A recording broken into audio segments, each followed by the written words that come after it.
114 шарадан тұратын қаланы дамытудың кешенді жоспары әзірленді.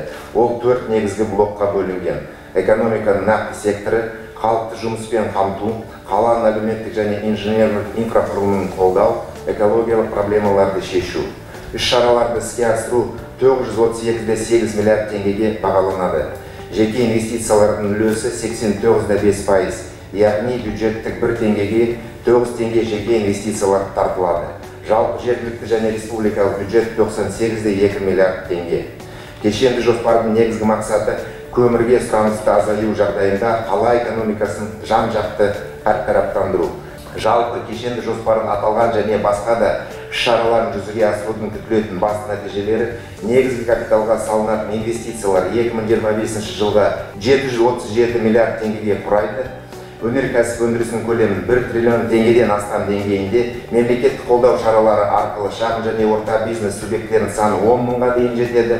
16,5 мың жұмыс орны құрылады, оның ішінде тұрақты 14 мың орын.